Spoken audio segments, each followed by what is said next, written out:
कि सरकार से जुड़े हुए और राजनीतिक और सामाजिक कामों से जुड़े हुए देश के सभी लोग ये विकसित भारत संकल्प यात्रा को सफल बनाने के लिए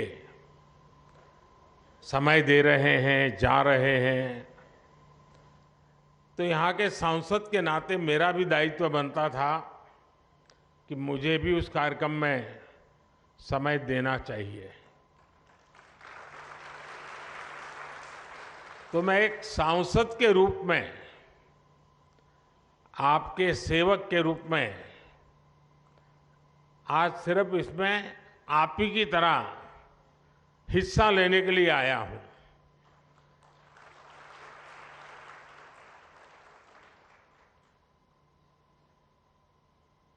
हमारे देश में सरकारें तो बहुत आई, योजनाएं भी बहुत बनी, बातें भी बहुत हुई, बड़ी बड़ी बातें हुई, और उन सबका जो अनुभव था, जो निचोड़ था, तो मुझे लगा कि जो देश को सबसे ध्यान देना वाला काम जो है वो ये है कि सरकार जो योजना बनाती है, जिसके लिए बनाती है,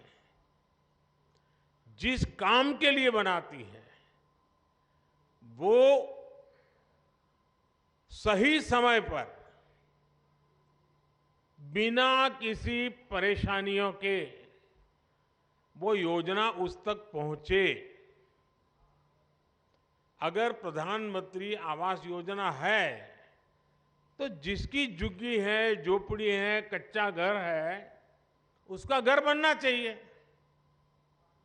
और इसलिए उसको सरकार के चक्कर काटने की जरूरत नहीं है। सरकार को सामने से जाकर के काम करना चाहिए। और जब से आपने मुझे काम दिया है तो अब तक करीब 4 करोड़ परिवारों को पक्का घर मिल चुका है।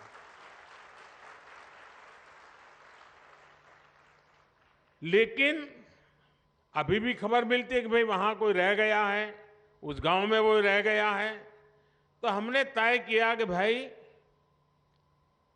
फिर से हम एक बार देश भर में जाएं, जो सरकार की योजनाएं हैं, जिनको मिला है, उनसे सुने कि भाई क्या क्या मिला, कैसे मिला, प्राप्त करने में कोई कठिनाई तो नहीं हुई, कोई रिश्वत तो नहीं देनी पड़ी, जितना तय था उतना मिला कि कम मिला। एक बार जाएंगे तो इसका हिसाब किताब भी हो जाएगा। तो ये विकसित भारत संकल्प यात्रा जो है ना, वो एक प्रकार से मेरी भी कसौटी है, मेरी एग्जामिनेशन है कि मैंने जो कहा था और जो मैं काम कर रहा था, मैं आपके मुंह से सुनना चाहता था और देश भर से सुनना चाहता हूं कि जैसा मैंने चाहा था वैसा हुआ है कि नहीं हुआ है, जिसके लिए होना चाहिए था उसके लिए हुआ है कि नहीं हुआ है, जो काम होना चाहिए था हुआ कि नहीं हुआ है। अब मैं अभी कुछ साथियों को मिला जिन्होंने आयुष्मान कार्ड का फायदा उठा करके गंभीर से गंभीर बीमारियों का इलाज करवाया है। उन्होंने एक्सीडेंट हो गया, हाथ पैर टूट गए, तो अस्पताल में जाकर के मैंने उनको पूछा, तो कह रहे थे साहब इतना खर्चा हम तो कहां से करते, जी लेते ऐसे ही।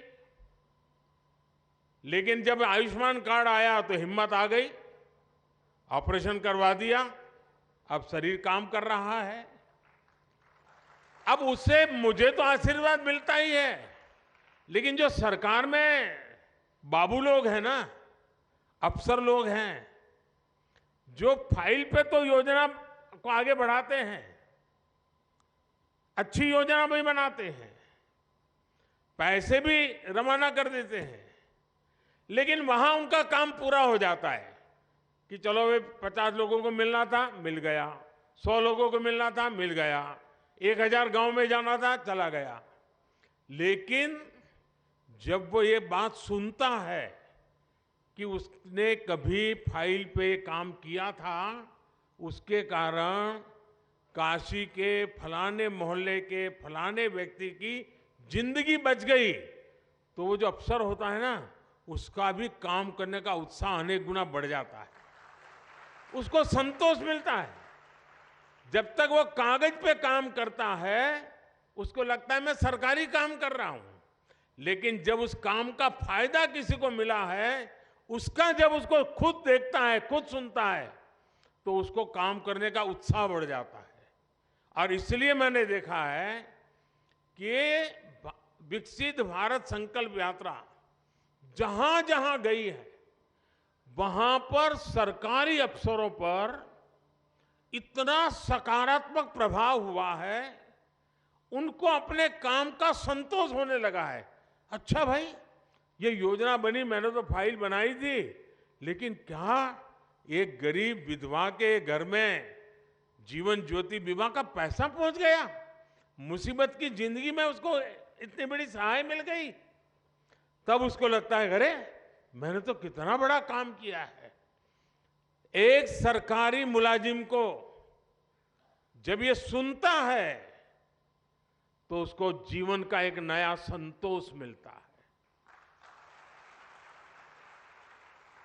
बहुत कम लोग हैं जो इसकी ताकत समझते हैं कि ये विकसित भारत संकल्प यात्रा से हो क्या रहा है। जो बाबू लोग इस काम से जुड़े हैं, जब सुनते हैं, जब मैं भी यहां बैठा हूं सुनता हूं कि मोदी जी मुझे बहुत अच्छा लगा, मेरे पति का स्वर्गवास हो गया था, अचानक मुझे खबर आई 2 लाख रुपए मिल गया। कोई बहन कहती है कि बचपन से ही हम तो धुएं में जिंदगी गुजारते थे, गैस आ गया, जिंदगी बदल गई। उससे बड़ा जो सबसे बड़ी बात की बहन ने, उसने कहा गरीब और अमीर का भेद मिट गया। गरीबी हटाओ नारा देना एक बात है, लेकिन एक गरीब कहता है कि मेरे घर में गैस का चूल्हा आते ही गरीबी और अमीरी का भेद खत्म हो गया। जब वो कहता है कि मैं पक्के घर में रहने गया तो मेरा आत्मविश्वास इतना बढ़ गया कि मेरे बच्चे सम्मान के साथ स्कूल कॉलेज में अपने दोस्तों के सामने खड़े रहने लगे। झोपड़ी में रहते थे बच्चे शर्मिंदगी महसूस करते थे, कच्चे घर में रहते थे बच्चे शर्मिंदगी महसूस करते थे, दबे हुए रहते थे, आत्मविश्वास नहीं था। पक्का घर मिलते ही दीवारें नहीं, पक्की छत नहीं, जिंदगी आत्मविश्वास से भर गई है। अब वो दूर से मकान देखने से पता नहीं चलता है, बैंक से चेक गए इसलिए पता नहीं चलता है। जब उस लाभार्थी के मुंह से सुनते हैं ना, तब पता चलता है चलो भाई जीवन धन्य हो गया, किसी की जिंदगी में बदलाव आ गया। अब मैं देख रहा था हमारे गुप्ता जी बोलना बंद ही नहीं कर रहे थे। क्यों? उनका मन इतना उत्साह से भर गया था कि इतनी योजनाओं का लाभ मिला, सामने से कि 10,000 रुपया बैंक से मिल जाए, साहूकार से भी पैसा लेने में दम उखड़ जाता है। ये बैंक सामने से पैसा दे तब उसका विश्वास बढ़ जाता है, ये मेरा देश है, ये बैंक मेरी है। और मैं चाहता हूं हिंदुस्तान के हर व्यक्ति को लगना चाहिए कि रेलवे मेरी है, ये अस्पताल मेरी है, ये अफसर, ये ऑफिस सब मेरा है, ये देश मेरा है।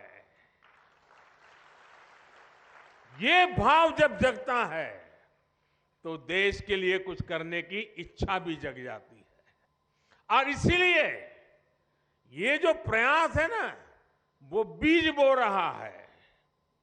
बीज इस बात का बो रहा है कि भाई हमारे माँ बाप को मुसीबतें झेलनी पड़ी, हमें भी जिंदगी में मुसीबतें झेलनी पड़ी, लेकिन हमें अपने बच्चों को मुसीबत में जीने के लिए मजबूर नहीं करना है। हम जो मुसीबतों से गुजरे, कोई माँ बाप नहीं चाहता है कि उसके बच्चे भी उसी मुसीबत से गुजरे। खुद पढ़ नहीं पाए, अशिक्षित रहे, लेकिन कोई माँ बाप नहीं चाहता है कि उसके बच्चे अशिक्षित रहे। और जब ये योजनाओं की सारी जानकारियां उसको मिलती है तो उसको लगता है कि यही समय है, यही समय है हम भी कुछ करें। और जब 140 करोड़ लोगों के मन में लगता है ना ये समय है, तो देश आगे बढ़ के रहेगा। देश को आजादी कैसे मिली? सारे देश में एक वातावरण बन गया था। कोई चरखा चलाता था, कोई पूछता था क्यों चला रहे हो चरखा, तो बोले आजादी के लिए। कोई पढ़ाई छोड़ करके भारत माता की जय करके निकल पड़ता था, पुलिस के डंडे खाता था। लोग पूछते थे क्यों मर रहे हो, बोले देश की आजादी के लिए। कोई बुजुर्ग की सेवा करता था, कोई पूछता था अरे क्या कर रहे हो भाई, नहीं बोले आजादी के लिए कर रहा हूं। कोई खादी पहनता था, क्यों कर रहे हो, आजादी के लिए। हिंदुस्तान का हर व्यक्ति कहने लगा कि मैं आजादी के लिए काम कर रहा हूं। उपवास करता हूं तो भी आजादी के लिए, मेहनत करता हूं तो भी आजादी के लिए, बच्चों को पढ़ाता हूं तो भी आजादी के लिए, सफाई का काम करता हूं तो भी आजादी के लिए, तकलीफ चलाता हूं तो भी आजादी के लिए। आजादी का ऐसा बुखार चढ़ गया, हर मन में विश्वास पैदा हो गया, अंग्रेजों को भागना पड़ा। देश उठ खड़ा हुआ। अगर हम इस समय 140 करोड़ देशवासी इसी मिजाज से भर जाएं, बस अब हमें देश को हमें आगे ले जाना है, ऐसे नहीं रहना है। हर एक की जिंदगी बदलनी है, हर एक की शक्ति का सम्मान होना चाहिए, शक्ति का उपयोग होना चाहिए, तो देश को आगे बढ़ाना चाहिए। एक बार ये मन में ये बीज बो रहे ना, आज 25 साल में तो ऐसा वटवृक्ष बनेगा, 2047 में 2047 में विकसित भारत बन जाएगा और बच्चों को फल मिलना शुरू हो जाएगा। ये वटवृक्ष की छाया आप ही के बच्चों को मिलने वाली है। और इसलिए विकसित भारत बनाने के लिए हर नागरिक का मिजाज बनना चाहिए, मन बनना चाहिए, संकल्प बनना चाहिए। और अगर मन बन जाता है तो मंजिल दूर नहीं होती है। और ये विकसित भारत संकल्प यात्रा, ये एक प्रकार से देश का काम है, ये किसी राजनीतिक दल का काम नहीं है। और मैं मानता हूं जो इस काम को करता है ना, वो बहुत पवित्र काम करता है। वो दूर से देख रहा है, अखबार में पढ़ रहा है, उसको समझना चाहिए कि मेरी गाड़ी छूट रही है, मैं मौका छोड़ रहा हूं। मैं भले देश का प्रधानमंत्री हूं, लेकिन मेरा बड़ा उमंग है आज आपके बीच आने का। मुझे बड़ा आनंद है कि मैं आज विकसित भारत संकल्प यात्रा का मैं हिस्सा बना। मैं भी संतोष करूंगा कि हाँ भाई, ये काम मैंने भी किया। आप में से हर किसी को करना चाहिए। अगले गांव में जहां भी यात्रा जाने वाली हो, शहर में जिस वार्ड में जाने वाली हो, भव्य स्वागत होना चाहिए। सबके सब लोग आने चाहिए, हर किसी को सुनना चाहिए, योजनाओं का लाभ लेने के लिए आगे आना चाहिए। और जिसको योजना का लाभ मिला है उसने आत्मविश्वास के साथ इसको बताना चाहिए। अच्छी बात बताने से भी अच्छाई का वातावरण पैदा हो जाता है। और इसलिए मैं चाहता हूं कि विकसित भारत यात्रा ये बहुत बड़ा सपना है, बहुत बड़ा संकल्प है, और अपने ही प्रयासों से इस संकल्प को हमने सिद्ध करना है। मुझे बहुत अच्छा लगा, सबसे मिलने का मुझे मौका मिला, आपसे भी सुनने का मौका मिला। लेकिन हम सब प्रयास करें इस यात्रा को और सफल करें, देशवासियों के मन में भाव पैदा करें, आत्मविश्वास पैदा करें। और हमने देखा है घर में भी जब पैसे नहीं होते हैं, तकलीफ से गुजारा करते हैं, तो कई काम नहीं कर पाते, इच्छा हो तो भी नहीं कर पाते। मन करता है कि चलो बच्चों के ये अच्छा शर्ट ला करके दे दूं, नहीं ला सकते। क्यों? पैसे कम है। जैसे घर में होता है ना, वैसे देश में होता है। देश के पास भी पैसे होने चाहिए। पैसे होंगे तो हर नागरिक की इच्छा पूरी करेगा। आज 4 करोड़ गरीबों को घर मिल गया, जो बच गए हैं उनको अभी आगे मोदी देने की गारंटी देता है। जिनको आयुष्मान कार्ड मिल गया उसकी मुफ्त में दवाई हो गई। जिसको गैस की चूल्हे की जरूरत थी, सरकार सब्सिडी देकर के भी गैस का चूल्हा दे रही है। क्यों? सरकार के पास देने की ताकत आई। भारत विकसित हो जाएगा ना 25 साल में, तो ये मुसीबतों का नामो निशान नहीं रहेगा, नामो निशान नहीं रहेगा। हम मुसीबतों से मुक्त हो जाएंगे। और मुसीबतों से मुक्ति का ये मार्ग है विकसित भारत का संकल्प पूरा करना। और इसलिए मैं मेरे काशीवासियों को विश्वास दिलाता हूं कि आपके सेवक के नाते, आपके सांसद के नाते तो मैं काम करूंगा, लेकिन आपने मुझे देश का काम दिया है, उसमें भी महादेव के आशीर्वाद से मैं कभी पीछे नहीं रहूंगा।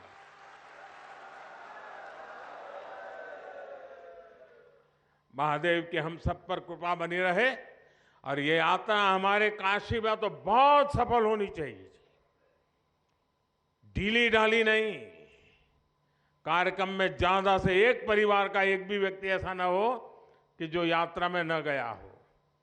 जाएं, घंटा 2 घंटा उस कार्यक्रम में हिस्सा बने। इसके लिए आप सब मदद कीजिए और विकसित भारत के संकल्प को और मजबूत कीजिए। आप सबका बहुत बहुत धन्यवाद। नमस्कार।